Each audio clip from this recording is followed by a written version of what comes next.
Good day mga gaw, welcome naman po ulit dito sa King Munting Channel. Sa video na to mga gaw ay meron pa akong bagong ibabahagi sa inyo. At hindi po ito tungkol sa pag-aalaga ng manok. Ito po ay patungkol po sa lupa o sa mga real property o sa mga nagbabalak po dyan na mag-a-apply ng loan sa bangko. Ito po yon, panoorin nyo po ito. Baka may makukuha po kayong konting kaalaman o idea kung ano-ano ba yung mga kakailanganin kapag nag-a-apply po tayo ng loan sa bangko gamit po yung mga property natin, yung mga real property. Una-una po, konting paunawa lang po. Ako po ay nagiging isang bankers po noon.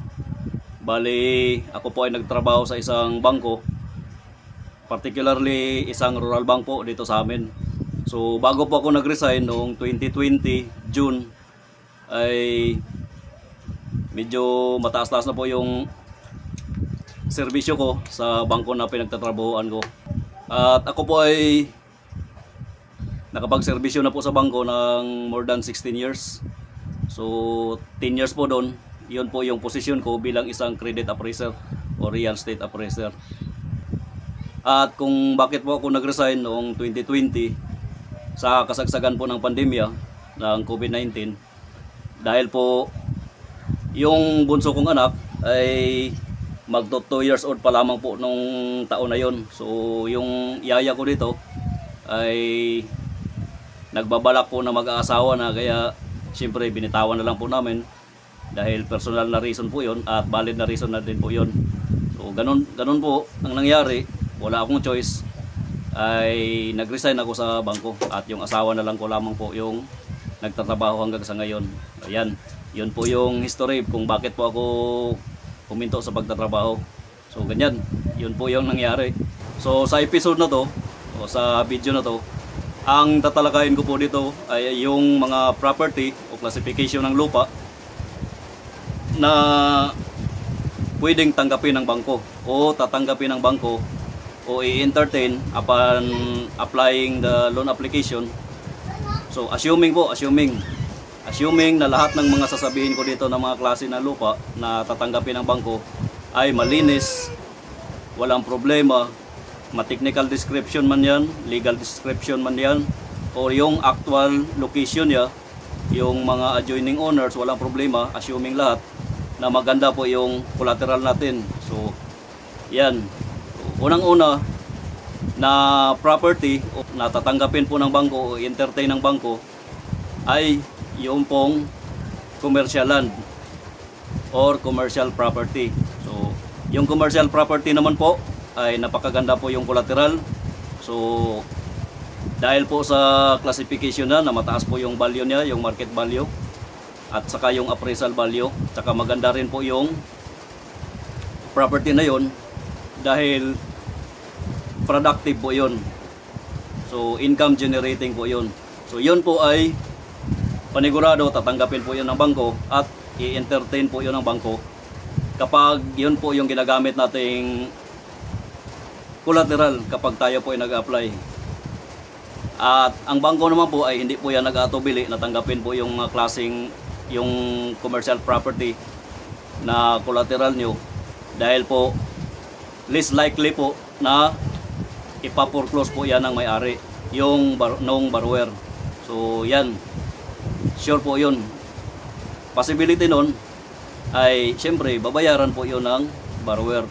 So malaki po yung, napakalaki po ng tsansa na tatanggapin po yan ng bangko at siyempre i-approve na rin po at meron po yung mataas na guaranteed appraisal o loan value na pwede po nating makukuha. Yun po yung una. So yung pangalawa naman po ay yung residential lot o residential property. So yung mga residential property naman po ay panigurado po i-entertain po yan ng bangko. At saka siyempre most likely ma-approve din po yan. Dahil po yung residential property kadalasan naman po sa mga ini-endorse, sa experience ko po nung ako ay nagbabanking pa, nagbabankers, kadalasan sa ini-endorse po sa bangko, ini-endorse sa akin na application, yung mga residential property po ay meron na pong nakatayong mga bahay. o yung sarili nilang bahay kung tatawagin natin. So most likely na rin po yung bangko ay guaranteed po yan, i-approve po yan. Masasabi ko nga na assuming na malinis po lahat. Yan. So wala pong pag-aatubili ang bangko na mag-approve sa ganyang mga property dahil maganda po rin yung property o collateral na ini-endorse po. So ang residential property at lalo na pag may bahay, siyempre yung may-ari nun, yung borrower o yung mortgagor ay siyempre hindi po yan pababayaan na ma-foreclose po yan ng bangko. Babayaran din po yun ng mortgagor o yun ng borrower, yung kanyang mga prepayment schedules. Yan, so maganda po rin collateral yung residential property o residential lot. So next naman po ay yung industrial property o industrial lot na naka-classify po as industrial. Yun pong mga industrial property or industrial land, yun po yung mga property na intended po for the purpose of industrialization. So halimbawa, yung mga planta, bodega at kung ano-ano pa na struktura na related po sa industrial. Yan. So ang bangko naman po, sabi ko ay hindi po mag-atubiling i-entertain yan at malaki po yung possibility na i-approve po yan ng bangko, yung application. At saka malaki din po yung posibleng magiging appraisal nun, lalong-lalo na kapag po may building na at functional na po yung building. So yun po. So next naman po, yun po yung agricultural property or agricultural land. So sa agricultural land, meron po doon po nakapaloob yung mga rice land, corn land, coconut land, coco land, at saka yung forest land at kung ano-ano pa, timberland. Pero ang tinatanggap po ng bangko ay hindi po lahat yun. Ang tinatanggap lang po namin noon nung ako po ay nasa banking industry pa sa trabaho ko po, ang tinatanggap ko lang po doon na application kapag agricultural land, ayun lang po yung coco land at saka yung rice land. So sa coco land naman po, kaya po yan may possibility na tatanggapin ng bangko at i-grant yung loan application nyo dahil po pag marami pa po yung puno ng niyog ay sigurado po every trimester po meron po yang harvest, meron po yang kopra at meron po din po yang siguradong income. Yan.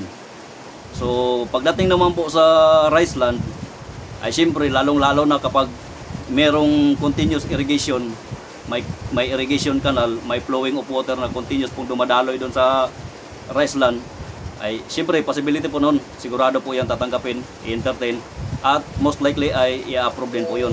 So maganda po yung rice land base po sa experience ko kaysa doon sa coco land. Dahil po sa rice land ay every now and then ay binibisita ko po yan, lalong-lalo na kapag po meron ng tanim, nagsisimula ng magtanim. Hanggang po sa harvest, minomonitor ko po yan. So, hindi naman po yan mananakaw. Ang kontra lang po sa rice land, sa palay, yung bagyo lang, saka yung baha. Pero doon sa coco land, ay sigurado po yun. Kapag hindi po nababantayan ng may-ari yung puno niya o yung niyugan niya, ay sigurado po bago mag-harvest ay nag-harvest na po rin yun. Yun lang po yung experience ko po. So sabi ko nga po, malaki po yung chance, possibility na ma-approve po yung loan natin kapag yung garantiya o yung collateral na i-present natin sa bangko na agricultural land ay coco land at saka rice land. So the rest naman po ay hindi na po namin yan ini-entertain. So next naman po yung condominium. Pero hindi ko na itatakil yung condominium dahil wala pong condo dito at hindi pa po ako naka-experience doon sa condominium na yon. Dahil wala dito po sa amin ay wala pong condominium site o condominium area. Yan, yun po yung ating mga paunang pagbabahagi dito ng tungkol sa mga lupa-lupa natin o yung mga real property natin. Kung may balak man tayo na mag-apply sa bangko gamit yung mga property natin, ay pwede po kayong, kung meron kayo nung mga binabanggit ko, possible po yun, malaki po ang tsansa na ma-approve po yung inyong mga loan application.